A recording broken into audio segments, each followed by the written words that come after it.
It is Wednesday, my dudes, and I have somehow managed to let my own hubris overcome me.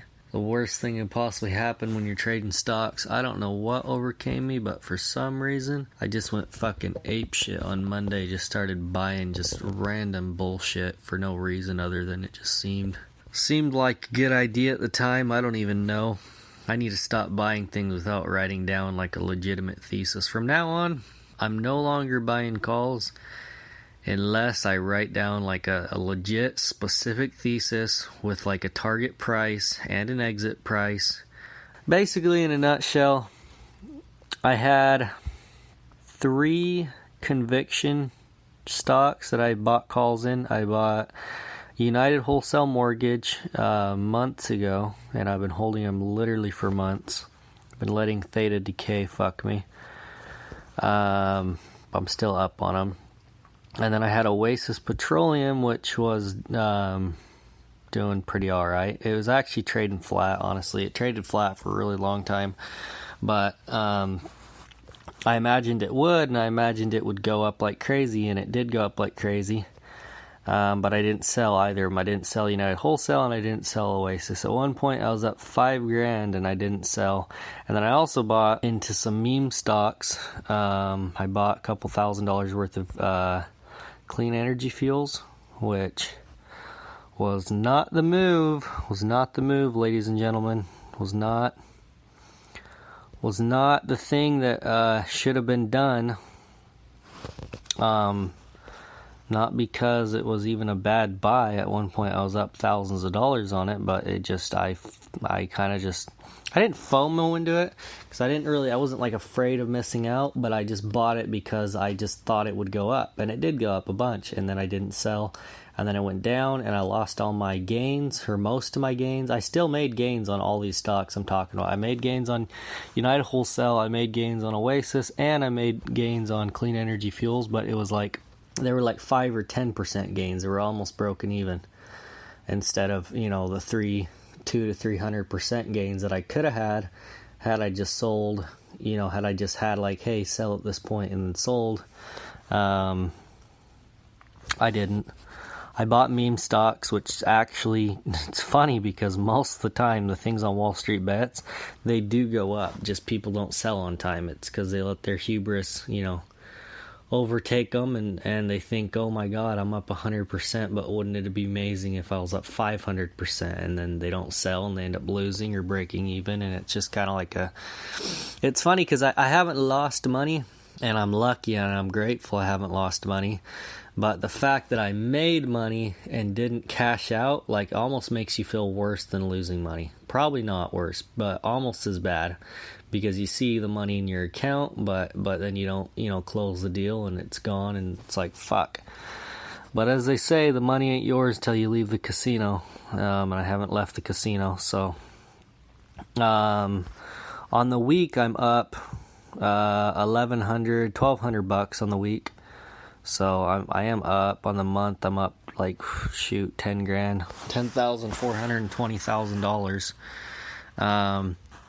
So I'm not doing bad by any means, but at one point I was up to $23,000 and I didn't sell, and now I'm like, oh my god. And then what's funny is I was up to $23,000, I didn't sell, and then all my gains went away, and because all my gains went away, I just like, oh my god, my gains went away. I feel like so dumb right now. I could have had all this money. And so instead of just doing the smart thing and just waiting for another dip and waiting for, everything to go to a place where I knew I could make money, I decided to just go start buying random shit, just kind of out of boredom and out of, I don't know what the word is, out of a little bit of angst, because, I realized, I'm like, okay, I literally lost all those gains. Let's go make new gains somewhere else to make myself feel better. So I bought a bunch of random shit that I didn't do any due diligence on. I bought Liberty Oilfield Services. I bought, what else did I buy? I bought Kinder Morgan. And then I sold them. I ended up buying calls on them. I didn't even buy the stocks. I bought calls on them. The calls proceeded to shit the bed for like freaking a day or two, and I pretty much lost all my money. and then they went up a little bit, and then I sold at a loss, and now they're up, and I actually would have made money if I just held, literally. It's kind of amazing, to be honest with you. Kind of amazing how bad of decisions I've made over the last few days is what I'm saying. It's like I don't know. It's only one word for it, and it's hubris. And also, for some reason, I shorted oil. I don't know why. I don't know what I was thinking. Actually, I do know what I was thinking. I was thinking, hey, oil just went up a whole bunch.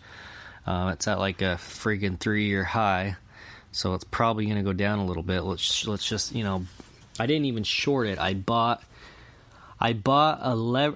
calls expiring 3 days from now on a leveraged ETF that shorts oil future contracts. So basically, I bought calls on a leveraged ETF that shorts oil futures, which is kind of wild if you think about it, that you could even do that. So I don't know. Maybe I don't feel too bad about it just because it is kind of cool that you can do that. But anyways, I'm not down.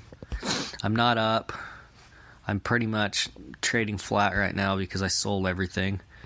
I sold everything at almost a loss just because I was like, why am I holding this? I literally do not have, like it's funny because a lot of these things I bought would have actually done well had I just continued to hold them.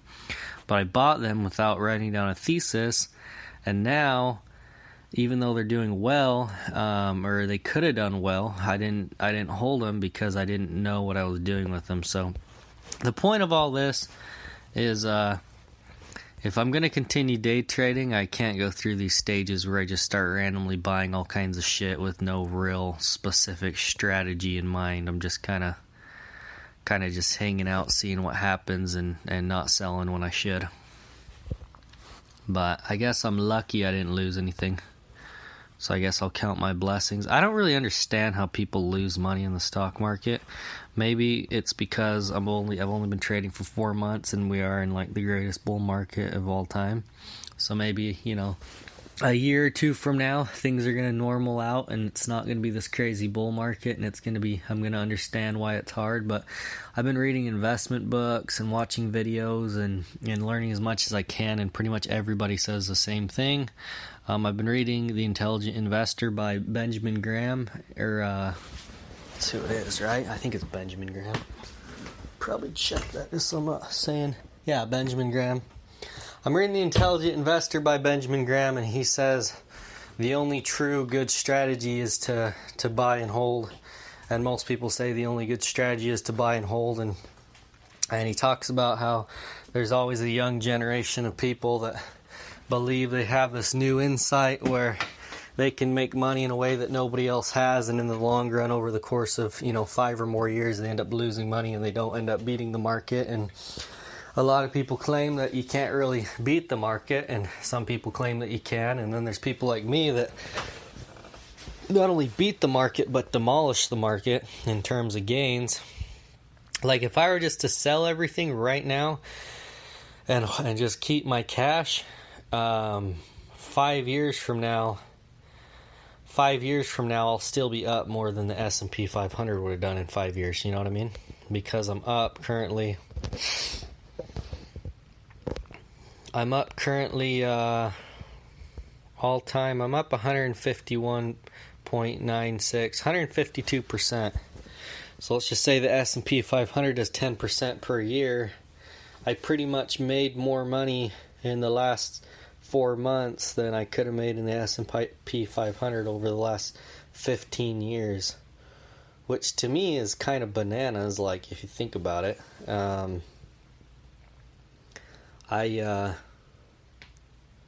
don't know if I've been incredibly lucky. I need to stop while I'm ahead, or if I should just keep going, because why not? But so right now my buying power in Robinhood is 13,500. So most of my assets are in cash as of right now, anyways. And I'm strongly debating going all in on a YOLO, like legit YOLO, that I, find a good stock, make a thesis about it, buy calls, and hold it for 2 or 3 months and wait for it to go up instead of this, this end of week shit I've been doing where I buy stuff only a couple weeks out, but actually researching a stock that I think's gonna do well and going all in on it with, like, not all in, but like putting 5 or 10 grand into calls and trying to double or triple or quadruple it over the next few months. It's probably what my next strategy is gonna be. But this random buying and selling and sporadic, just, whatever is not really working out for me. It's, even just on an emotional level, I don't think it's that healthy, because it just kind of feels like I'm not really learning. It feels like I'm gambling. Or so far, it's felt like I was learning. There's obviously been certain times where I wasn't sure what I was doing, and I was trying to learn what I was doing, like with the GameStop and AMC. But that was a learning experience, and then once I learned, I didn't go back and make the same mistakes for the most part. And right now, it just feels like I'm just gambling and kind of just clicking buttons because it's fun, and money means nothing to me at this point. It's like you could be up a couple $1,000s and down a couple $1,000s, and it's not the same as going out and buying something for a couple $1,000s. It's funny because I'm the type of person where it's like, hey, if I'm going to spend $300 on myself for something that's not business related, it takes me a while to figure out, like, oh, do I really want this? Is this really something I'm going to use and find a lot of value in? And sometimes I just, things that are, aren't really that big a deal, I'll spend, weeks deciding if I really want to spend $300 on something. Whereas, like, when I'm trucking, I'm spending, sometimes $300, $400 a day just on fuel. So it's like a drop in the bucket, really. There's so many, it's funny, business-wise, I spend 20 grand in a month and it's whatever. Personal wise, if I spend an extra $500 that month on myself, it's like, dang, like that's quite a bit of cash. I need to rein it back. And then trading wise, if I go buy $500 worth of options on a random company I haven't done any research on whatsoever, just kind of on a whim, it's like, whatever, it's $500, who gives a shit?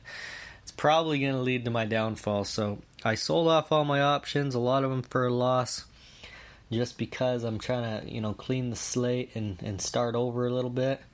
Even though I'm looking at them now, I'm like, dang, Gil, if you just held those a couple more hours, you could have actually broke even or made money. If you don't have a thesis, you don't have a thesis, and so there's really no way of knowing whether you're going to continue to lose money or whether you're going to eventually make money. And I think, to me, that's really what my deal was. And at this point, I'm just kind of beating a dead horse, continuing to talk about it. But from now on, I'm going to do legit due diligence on every company before I buy. And I'm going to write it down in my notebook, because that's historically where I've done my best trades, is where I do due diligence and I write it down. In other news, I decided I am more than likely going back to North Dakota here in the next probably couple weeks. I have a goal by July 4th to get a bunch of things done, and then I want to be up in North Dakota probably before July 8th. Originally, right now I'm living in Austin, Texas. Me and my wife remodeled a travel trailer. And originally we're going to come down here and just, take a break from the oil field. We've been down here about 3 months, which I originally said, between 3 and 6 months. And if we really like it and find something really cool to do, then, maybe 9 months. But eventually, the plan was to go back to North Dakota and continue trucking in the oil field. Oil is doing better than ever price-wise. West Texas Intermediate is currently trading at $72.55, which is, I believe, like a 3-year high. It's a pretty big high. Like, it's a lot of money for a barrel of oil. Brent crude is at $74.63. So both of these are, in the low to mid 70s, and that's a pretty dang good price. So there's no way these oil companies aren't going to start fracking like crazy. I'm sure they'll show a little bit more restraint than they normally do, because they're obviously still facing problems getting investing money, which I was talking about, and getting banks to loan them money, and they're going to deal with potential environmental regulations over the next 4 years from the Biden administration. But a lot of these states are fighting back. I mean, Greg Abbott, the governor of Texas, has been passing all kinds of laws trying to fight back against the federal government. A lot of them are laws, more about coronavirus, saying, hey, you cannot, no one's allowed to shut down Texas churches and things related to gun control. And in North Dakota, they signed a bill or some kind of act basically stating that no federal government could pass any laws regarding North Dakota's energy infrastructure or their energy industry or their right to assemble, religiously and bear arms and all that stuff. So definitely I like the way these states are going in a political direction.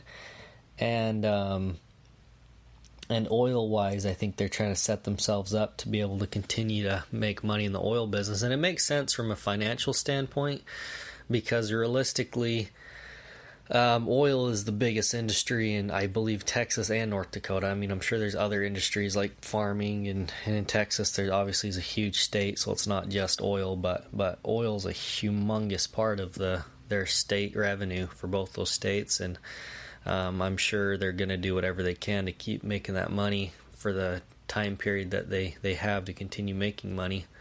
So I see a future in both states. Obviously, Texas pays like garbage. I went down to Midland and Odessa area to go look into possibly hauling sand, and it pays a solid, 20 to 30% less, which is a humongous deal, in terms of your bottom line. I mean, I'm lucky to, a lot of people are lucky to do 20% total return in North Dakota on some of the bids I've seen going in for water hauling. If they can net 20% of their gross after all their expenses, I think a lot of them are considering themselves doing well. The bigger companies, obviously the smaller companies, owner operators, there's a million little tricks you can do to lower your expenses, do a lot of your own mechanicking. You can definitely jack those numbers up quite a bit, but I don't think most people can afford to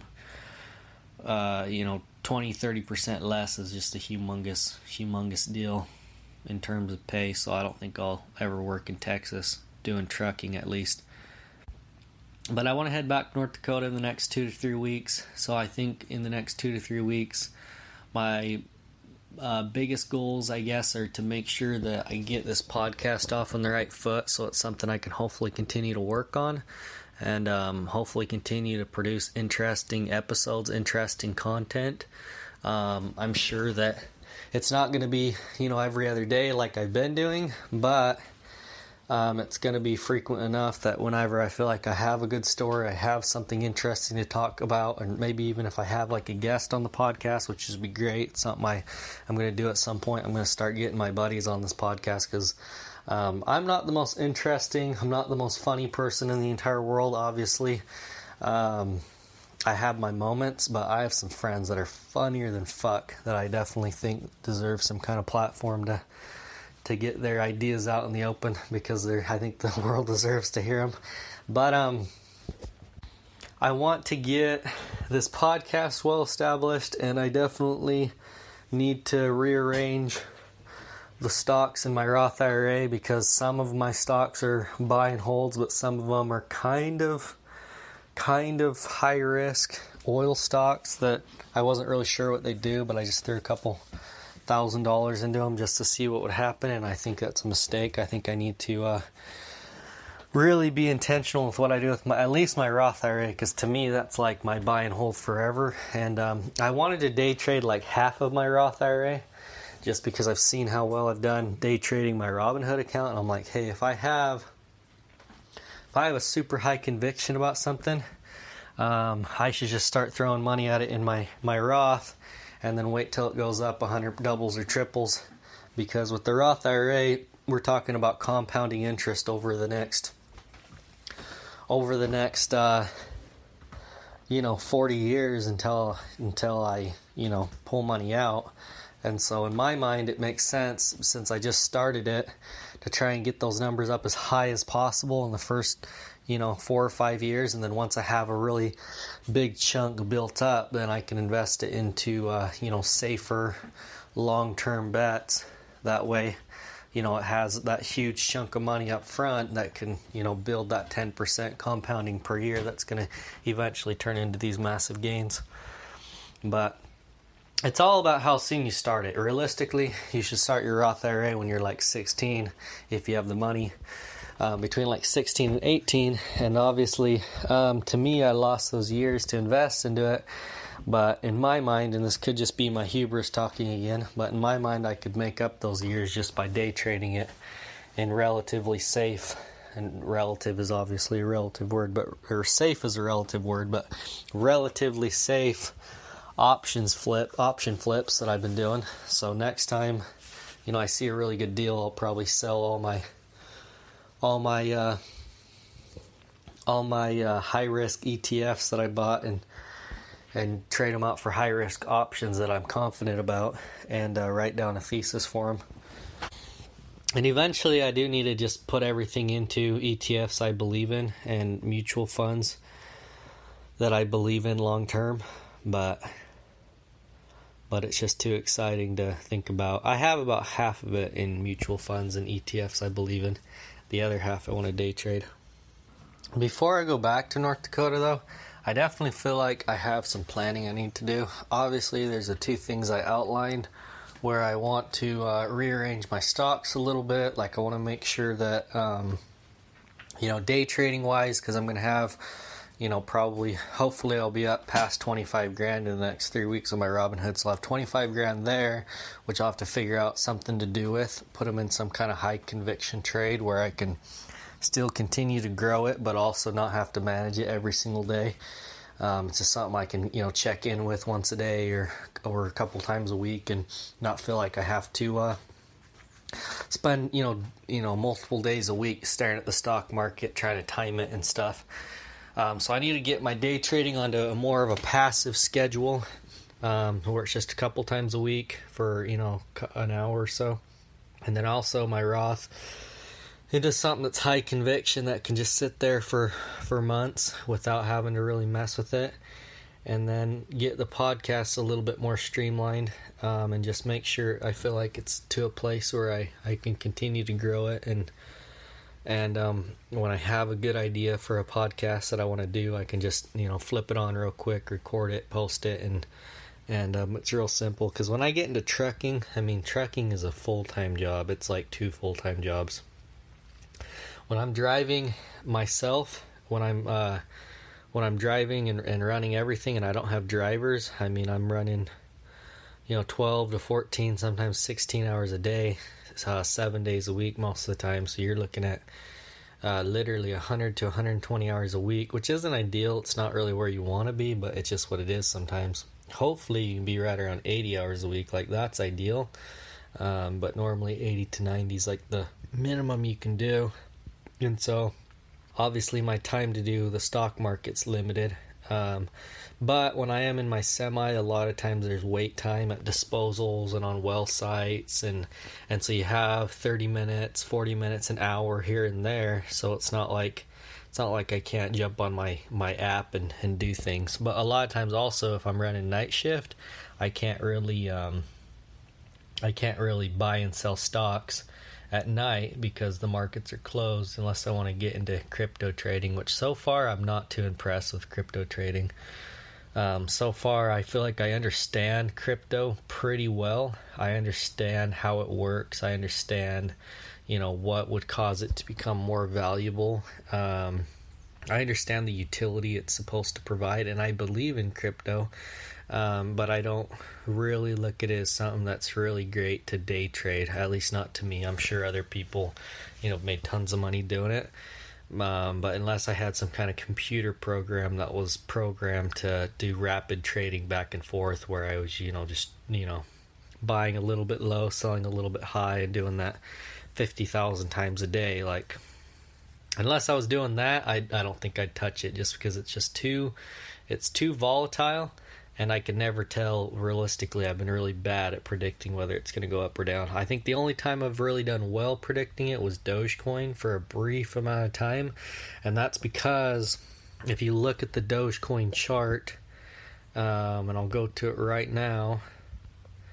what happened with Dogecoin. What's it at right now? 30 cents? Oof, it's actually pretty low right now. Dogecoin, if you look at it over the last 3 months, the first spike it did when it went from, right around that 5, 6, 7 cent range all the way up, and it topped out at like 36, and then it topped out again at like 41 before it went down. That was like the first major spike in Dogecoin. The second major spike in Dogecoin literally did the exact same thing again. So it's funny, I was watching it and I was like, literally it's doing the exact same thing again. Traded flat for a little bit, spiked up 64 cents, dropped down to like the mid 50s, spiked back up to over 70, and then it went back down. And so I was able to call that perfectly because it did the same thing twice, and I think it's because it was like more or less the same group of people buying it and selling it. But ever since the second major peak, it's gone up, it's gone down, and it's super random. And I don't think Elon Musk tweeting about it is really causing the price to go up anymore. And the reason why is because everyone that was going to buy, I think, has pretty much bought. And it's been relatively flat, I guess. It's not been super flat, but it's had spikes, and I haven't been able to call any of them. So I don't look at trading cryptocurrency as a great option for me long term, just because I have a really hard time being able to call whether it's going up or down. So for me, the coins I believe in, I want to buy and just hold, and that's it. So I don't own any Bitcoin, I don't own any Ethereum. I know they're great coins and I should buy them, and I should have bought them when they dipped down. But I guess a part of me just doesn't, I don't know why, it doesn't excite me to buy them for some reason. Like Dogecoin's the only one that I really feel like excited to own. Bitcoin and Ethereum I consider to be good investments, and at some point I'll probably put money into them, but I just haven't yet, and I don't really have a good reason as to why I haven't. But it'd be nice to own like a couple Bitcoin at some point in the future. I probably will. But I'm thinking once I want to go to North Dakota and start out with like a 3-month goal. Because it's so hours intensive and it takes up literally pretty much your entire life when you're trucking, there's very few things you can do on the side. So you have to have some kind of a game plan. Like, I want to make X amount of dollars by X point, and I want to do X with my dollars. And what I want to do is eventually move back down here to Austin. Not Austin itself, but the outskirts of Austin. I'm thinking north of Austin, one of these cities, because I want to own like 30 acres and a pond and have like a little ranch and stuff, and I don't want to pay these ridiculous prices.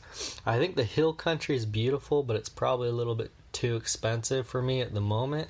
But if I can get a ranch like, within 45 minutes of Austin, like, I'll feel, super stoked. If I have like a pond on my property and I can get a big chunk of land and build a house, it'd be great. So to me, I'd go to North Dakota for 3 to 4 months and work my ass off and make a bunch of cash, and then, throw down a down payment on some land down here. But even that's up in the air because I don't really have a business here in Austin. I don't really know what I'd do down here to make money unless I just wanted to go to North Dakota like 3 or 4 months out of the year and bank it and then come back down and just go on vacation, basically. But you can only go on vacation for so long before you start feeling like, what even is life? What am I doing? And I'm pretty much to that point where I'm like, what even is life? What am I doing? And obviously I have, pretty aggressive goals, but work-wise, there's nothing other than just, money in the stock market. There's really nothing that's making me money every day, feeling like I'm really, pushing my life in this certain direction or anything. So it's definitely, getting back to work's definitely important to me. But after working for a certain amount of months, unless you have like a really well-defined goal, the same thing happens with work, where you work and work and work, and suddenly you're like, I've been working 100 hours a week for months and months, if not years now, and what the hell am I doing with my life? When's the end? For me, it tends to be a couple of months, not a couple of years. But that's why I came down to Austin, just to find something new. And so far, the things that really appeal to me is podcasting and the stock market. But But those really aren't like full-time deals, so I'm gonna have to find some kind of full-time gig down here. Probably start a new business or something.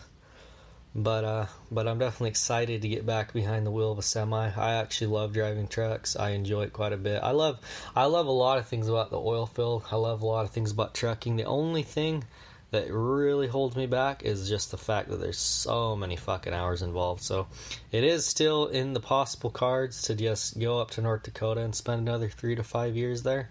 It's definitely something that's not off the table. It's not like my ideal situation. It's not like my ideal plan, but it's something I would be willing to do if I felt like there was a good future there for the next 3 to 5 years. And at the end of the day, I'm not hugely passionate about trucking, even though I enjoy it. I'm not like, hey, I want to do this for the next 15 to 20 years.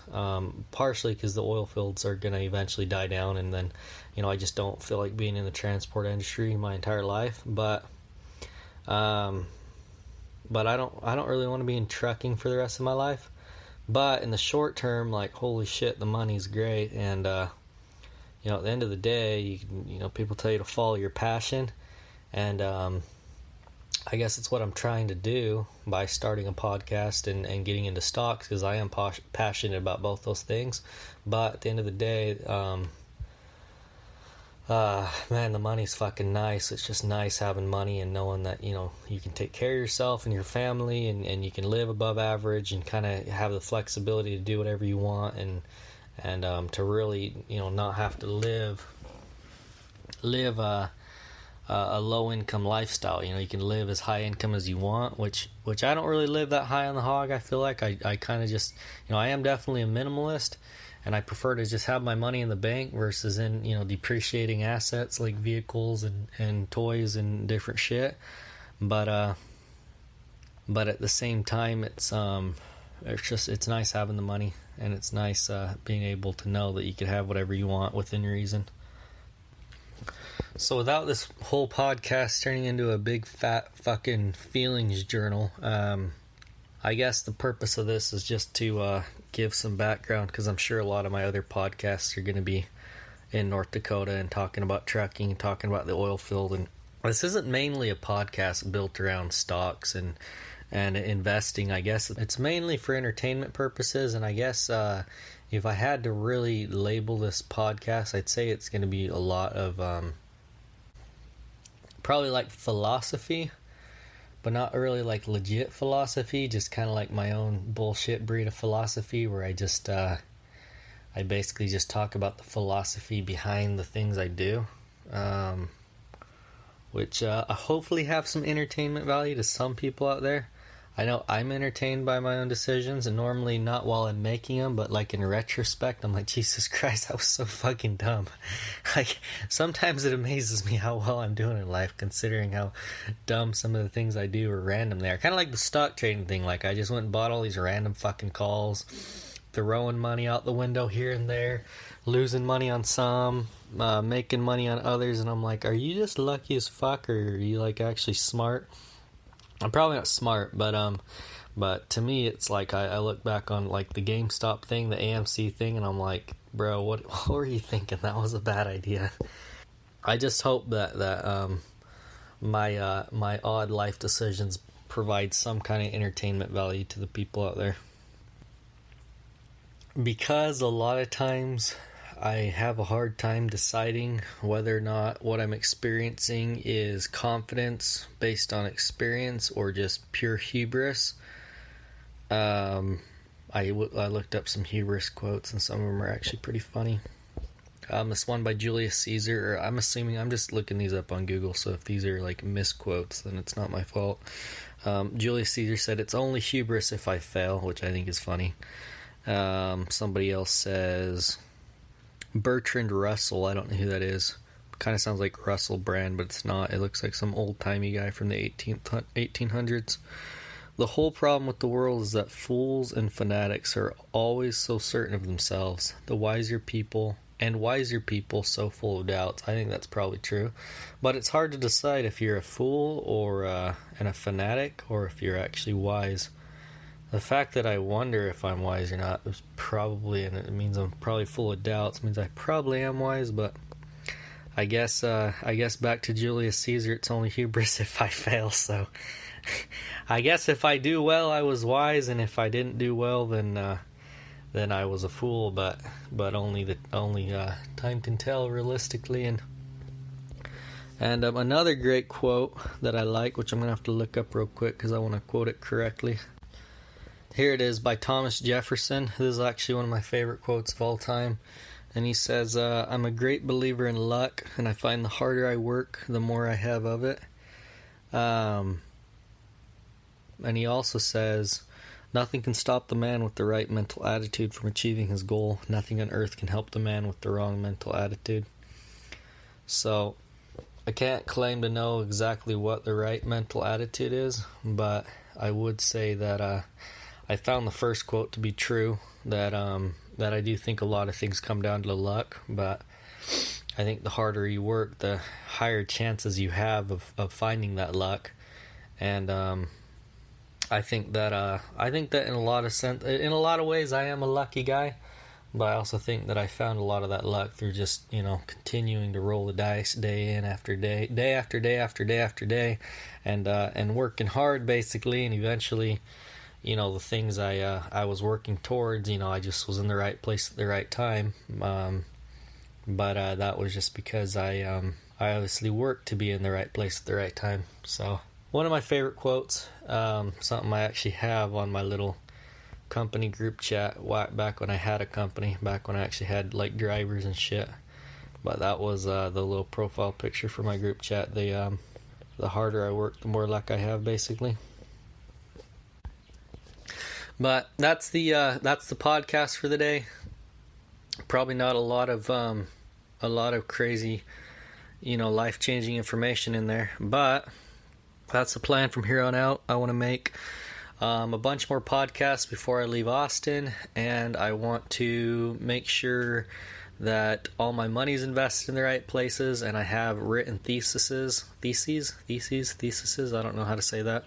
But I have a written thesis for each investment, and I know exactly what I'm pulling out and what my belief is, and so I can at least look back and be like, okay, this is what I thought. So if, like I said with Mark Cuban, the quote that he said is if nothing's changed in your original thesis, then don't sell. But if things have changed, then sell. But you can't really make a comparison to your original thesis if you didn't have an original thesis to begin with. So I'm going to write some original theses for my next picks.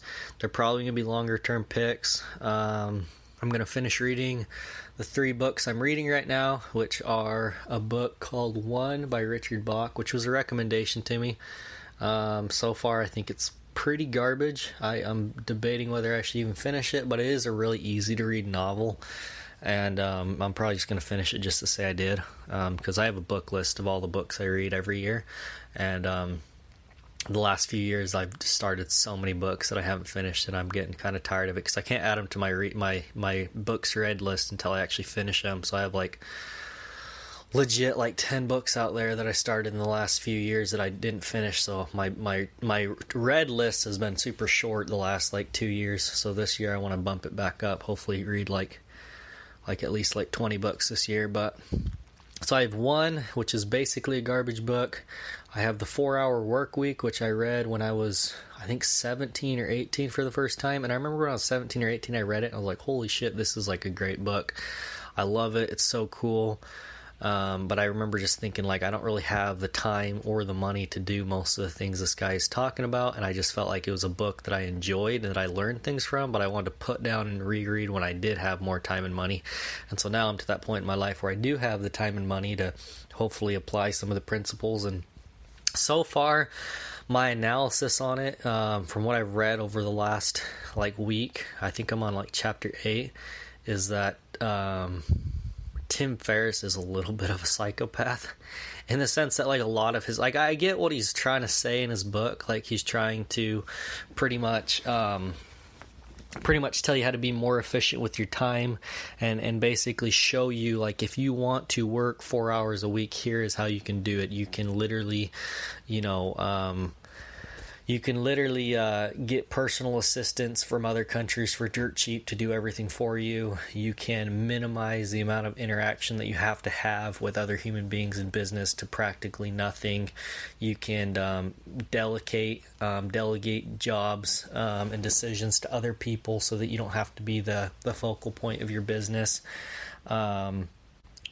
You can pretty much quit being a slave to your business by putting your direct hours into it in order to turn a profit. And I think the book has a lot of great principles to it, but I guess what's really holding me up on really like getting, super like, wow, this is amazing, is just that I feel like it kind of takes a lot of the meaning out of business for me, because I do business not just as, my interest in business isn't just in, oh my God, I want to be so rich. Like, obviously I do want to acquire wealth. Like, acquiring wealth is very important to me, and I think it's a good measuring stick for success in a lot of terms. Not saying directly that like the more money you have, the more successful you are, but the better you can optimize your business to turn a profit, a lot of times it can be indicative of your ability to properly manage and run your company. So like, I get a lot of meaning out of making money, but it's not the only meaning. And I guess what I'm saying about this book is that Tim Ferriss will take every aspect of the business, and he will pretty much find a way to get rid of the responsibility, get himself out of the job of doing it, and put somebody else in the job of doing it, which I think is probably really important in certain circumstances. But if you did every single thing in the entire book and you really did get down to just working 4 hours a week, I think that it wouldn't, I don't think I'd find a lot of joy in doing nothing, basically. I think it would lead to a very vapid and empty business. Without real culture or personality pushing it forward, which it can be useful for certain businesses and certain people need to get out of certain positions in their business. And I think one of the big problems I see with a lot of entrepreneurs and business owners is the person that owns the business is the business in a lot of ways, to where they cannot get out of whatever role they've baked themselves into in their business, and they can't ever really experience sitting back and relaxing and knowing that things are being managed and taken care of. So I think it's a double-edged sword. It has a lot of really good concepts and a lot of really good principles that if you acted on, you would do well with. But I wouldn't want to run my entire life the way that he talks about running it. I think it just is a little bit too cold, a little bit too I don't know what the word is, but it's not narcissistic, but I think if you actually ran your entire life the way he's talking about running it, you'd be kind of like a psychopath, honestly, because I've had bosses that run their businesses that way, where they literally don't want it. They want like absolute minimal interaction with their employees, and to me it's never produced like a good result. It's never produced a good company culture where you feel like you're on a team and you and your boss share a common value system and a common goal. Like, I enjoy being delegated certain tasks and saying, hey Gil, this is your job, you go do this thing, this is how it benefits the company, I want you to get really good at it, and then just work autonomous from me and just make the decisions on your own as to how you think it's best to run this thing. But you need somebody, you need a team to work with to really get that. I feel like because there's got to be somebody at the end of the day that does the work. I guess the problem I have with Tim Ferriss and his whole philosophy is I think that a lot of his principles are good, and I think a lot of his things are needed, but I think if you did his entire program and you really did set up a business where everyone couldn't do it. Not everyone could set up a business where everybody else does the work and you only have to respond to emails and talk to people 4 hours a week. Because if everybody did that, and that was everybody's goal, is to only work 4 hours a week running a business, then none of us would actually produce anything. We'd just be paying other people to produce. And so there's got to be an other person, I guess is what I'm saying. Is I'm sure his business model would work out in certain cases, but the entire world can't be out to only put themselves in a position where all they want to do is be the big boss and delegate to everybody, I guess is what I'm saying. So I enjoy reading the book. I'm glad I'm reading it.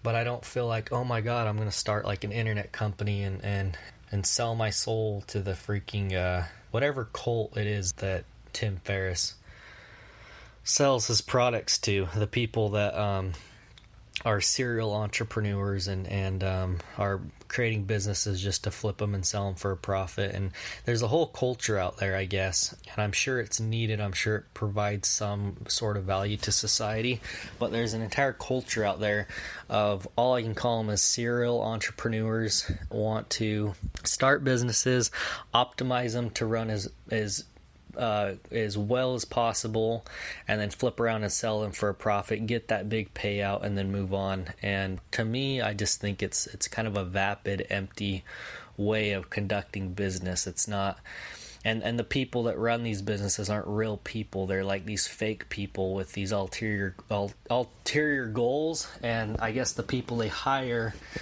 the employees they're hiring to run these businesses and do the actual work, where they're actually designing and manufacturing the products, where they're actually, taking client calls and doing the day-to-day operations that are business, these people are almost going to be getting the short end of the stick, because they're not really working towards something that is sustainable on an emotional level, I guess. I think that there's a huge shortage of emotionally fulfilling work in America.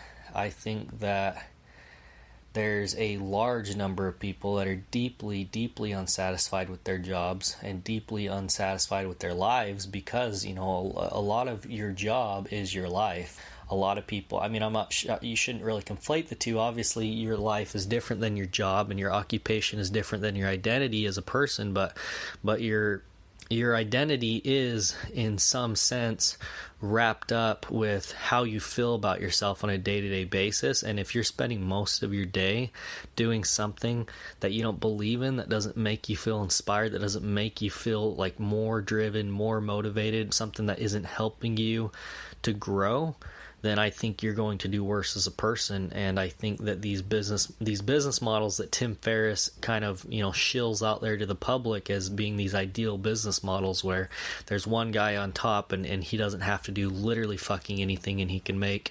5-6 figures per month doing basically fuck all. I don't think it's a realistic or sustainable goal, and I don't think that, and the reason it's not realistic or sustainable is because a lot of our whole culture couldn't do this. It would be a couple people could do this, maybe 1% of the population can do this, and everybody else would be stuck as like these minions, these drones doing all the things he doesn't want to do. So I think, in a nutshell, and I hope I've presented this in a somewhat clear way, I just think in general, a lot of the ideas he presents in of themselves are good principles to use in certain circumstances.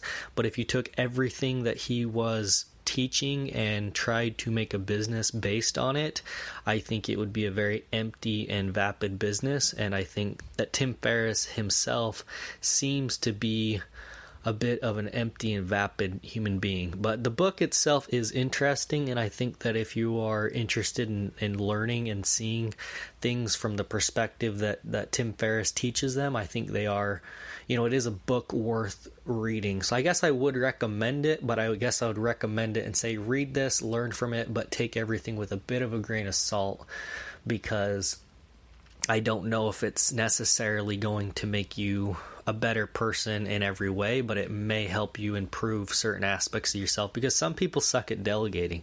And like I said before, some people start businesses and they run these businesses and they are their business. And if they ever, they can't step away from their business for a single day, because if they did, the whole thing would fall apart, because their entire business relies on them solely to run every part of it. And I think there's a balance there. I think you need to learn to delegate certain things to employees and have, things set up to where they can run autonomous from you. But I think that if your business is good and your relationship with your employees is good, and if you want to develop a good culture, then you do need to be involved in your business more than 4 hours a week to answer a few simple emails and phone calls. I think that's bullshit. So 4 Hour Work Week, good book, would recommend it. Take everything with a grain of salt. Take the things that you think are good ideas and use them to improve your life and your business. Even if you're not in business, it's still a good book. And the other book I'm reading is The Intelligent Investor by Benjamin Graham, and that's just for investing purposes. So I have a novel, I guess a self-help / business book, and an investing book. And I think if I can get through all three of those in the next 3 weeks, then I will consider myself a success, and I'll be pretty happy with them. So those are my goals, and in 3 weeks, I'm sure I'll update you guys along the way, but in 3 weeks I'll hopefully have all those things accomplished, and I'll be well on my way to go to North Dakota and work my ass off for 3 months and sell my soul to the oil field for another 3 months and feel like, hey, the things I learned here are compounding, my skill set and my experience in making my brain more valuable, I guess, to continue forward after. But thanks for being here. Thanks for listening to this podcast. If you got through this, it's probably going to end up being like a 45, 50-minute podcast. You are finishing podcast episode number 3. And, I appreciate you being here. Thanks a lot.